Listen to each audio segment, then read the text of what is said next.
বন্ধুসকল নমস্কাৰ আশা ৰাখিছোঁ আপোনালোক সকলো কুশলে আছে আৰু কুশলে থাকিব লাগে বন্ধুসকল আজি আপোনালোকলৈ এই সময়ত দেখুৱাবলৈ লৈ আছোঁ চাওক আপোনালোকে স্ক্ৰিনলৈ মন কৰিব কৰ্মচাৰীসকলৰ 8th পে ৰিভাইজক লৈ প্ৰকাশ হৈছে শেহতীয়াকৈ এটা গুৰুত্বপূৰ্ণ খবৰ বন্ধুসকল এটা গুৰুত্বপূৰ্ণ ইনফৰমেশ্যন পোৱাৰ লগে লগে আপোনালোকৰ সৈতে শ্বেয়াৰ কৰিছোঁ আৰু দেৰি নকৰাকৈ এই গুৰুত্বপূৰ্ণ ইনফৰমেশ্যনটোৰ পাছৰ অংশটো দেখুৱাবলৈ লৈ আছোঁ চাওক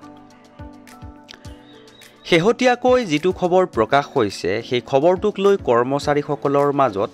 যথেষ্ট হতাশাৰ সৃষ্টি হৈছে এটা গুৰুত্বপূৰ্ণ খবৰ প্ৰকাশ হৈছে কাৰণ 8th পে কমিশনক লৈ কৰ্মচাৰীসকল আশাবাদী হৈ থকাৰ সময়তেই এটা গুৰুত্বপূৰ্ণ খবৰ শেহতীয়াকৈ প্ৰকাশ হৈছে যিটো খবৰৰ দ্বাৰা কৰ্মচাৰীসকলৰ মাজত যথেষ্ট হতাশাৰ সৃষ্টি হৈছে বুলি শেহতীয়াকৈ এটা গুৰুত্বপূৰ্ণ খবৰ প্ৰকাশ হৈছে বন্ধুসকল সকলো সবিশেষ এই গুৰুত্বপূৰ্ণ ইনফৰমেশ্যনটোৰ বিষয়ে আপোনালোকক খুব কম সময়ৰ ভিতৰতে জনাবলৈ যত্ন কৰিম আৰু এইখিনিতে সৰুকৈ এটা ৰিকুৱেষ্ট কৰিছোঁ যদি আপুনি প্ৰথমবাৰৰ বাবে আমাৰ চেনেলৰ ভিডিঅ'সমূহ চাই আছে তেনেহ'লে চেনেলটো ছাবস্ক্ৰাইব কৰি হাতত ৰাখিব তে বন্ধুসকল দেৰি নকৰাকৈ যিটো গুৰুত্বপূৰ্ণ খবৰ শেহতীয়াকৈ প্ৰকাশ হৈছে দেখুৱাবলৈ লৈ আছোঁ চাওক আপোনালোকে স্ক্ৰিনলৈ মন কৰিব অষ্টম কেন্দ্ৰীয় বেতন আয়োগৰ সভাপতি সদস্য আৰু কাৰ্য পৰিষৰ টাৰ্মছ অফ ৰেফাৰেন্সৰ গেজেট অধিসূচনা জাৰি কৰাত বিলম্ব হোৱাত বহু চৰকাৰী কৰ্মচাৰী আৰু অৱসৰপ্ৰাপ্ত লোকৰ বাবে চিন্তাৰ কাৰণ হৈ পৰিছে চৰকাৰে 2025 চনৰ জানুৱাৰীত অষ্টম কেন্দ্ৰীয় বেতন আয়োগ গঠন কৰাৰ সিদ্ধান্ত ঘোষণা কৰিছিল যাতে 2025 চনত কাৰ্যকাল শেষ হোৱা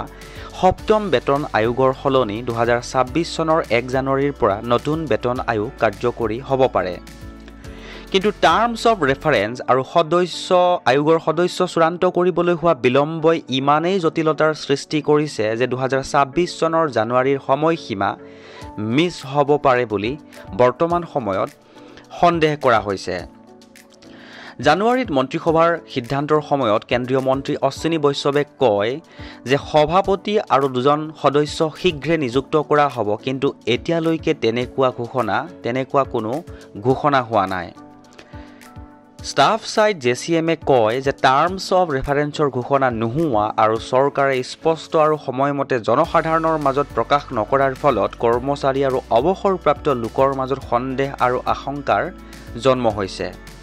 কেবিনেট সচিবলৈ প্ৰেৰণ কৰা এটা সাম্প্ৰতিক পত্ৰত ষ্টাফ সাইড জেচিএমে কয়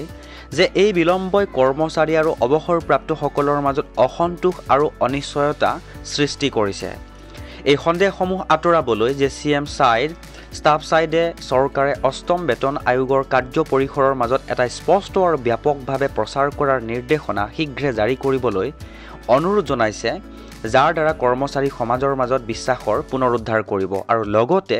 চৰকাৰে অষ্টম বেতন আয়োগ শীঘ্ৰে গঠন কৰাৰো দাবী জনাইছে তে বন্ধুসকল নিশ্চয়কৈ গম পাইছে যে 2026 চনৰ জানুৱাৰী মাহ হয়তো মিছ হৈ যাব পাৰে বুলি এটা শেহতীয়াকৈ খবৰ ওলাইছে